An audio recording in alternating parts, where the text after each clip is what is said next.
Quote Retreat by Sandor. One quote, one reflection, one thought that could bring a moment of light and energy to your day. Join me as we take a look at today's quote. The quote is by Louis de Funès, born 1914, died 1983. It reads, "Laughter is to the soul what oxygen is to the lungs." Let's take a moment together to explore the messages within this quote. Physical comedy might seem simple, but here's something mind-blowing. French actor Louis de Funès could make 40 different facial expressions in just 60 seconds, turning comedy into an exact science.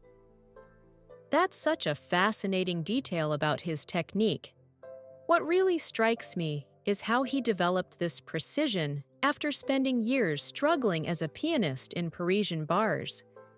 Well, you know what's really interesting about his journey? He didn't land his first major role until he was 46 years old. Before that, he was taking any bit part he could get, sometimes appearing as an extra in 3 different films on the same day. The way he transformed from those humble beginnings into France's most beloved comedian is remarkable. How do you think he maintained such incredible energy in his performances? Here's what many people don't realize. Behind those seemingly spontaneous explosions of energy was hours of meticulous preparation. He would spend countless hours practicing every grimace, every gesture in front of mirrors until they were absolutely perfect. That level of dedication really shows in films like The Gendarme of Saint-Tropez. The way he could switch from calm to completely unhinged in a split second was like watching a masterclass in timing. You know what's fascinating about those gendarme films? They became such massive hits that they actually boosted tourism in Saint-Tropez. The series made 6 films total, and by the end, de Funès was drawing bigger audiences than Brigitte Bardot. That's quite something when you consider he wasn't exactly your typical leading man. He was short, balding, and middle-aged when he finally became famous. Well, that's actually what made him so relatable to audiences. He often played these authority figures who would completely lose their cool, like in The Wing or The Thigh, where he portrayed this prestigious food critic who secretly loses his sense of taste.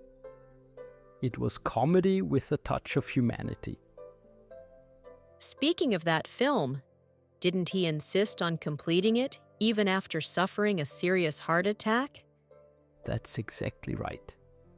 The doctors advised against it, but he was so dedicated to his craft that they had to adjust the entire shooting schedule around his recovery.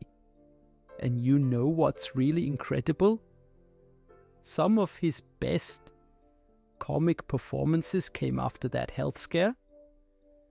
The way you describe his work ethic reminds me of something I read.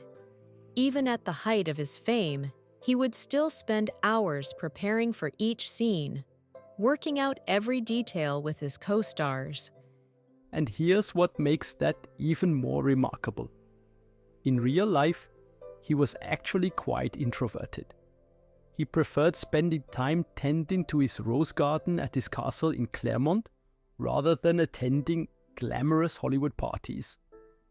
That's such an interesting contrast to his on-screen persona. Do you think that duality contributed to his success? Well, I believe it gave him a unique perspective. He could observe human behavior from a distance and then transform those observations into these perfectly exaggerated characters.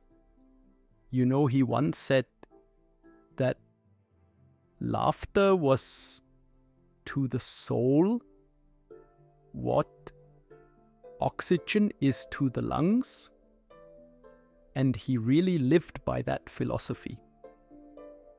The way he approached comedy almost seems more relevant today than ever. His style transcended language barriers because it was so physically expressive. That's right. And here's something really powerful about his legacy. His films are still regularly broadcast on French television, introducing new generations to his work. He proved that when comedy is done with precision and heart, it becomes timeless. Well, that's quite a testament to his impact on cinema and comedy as an art form.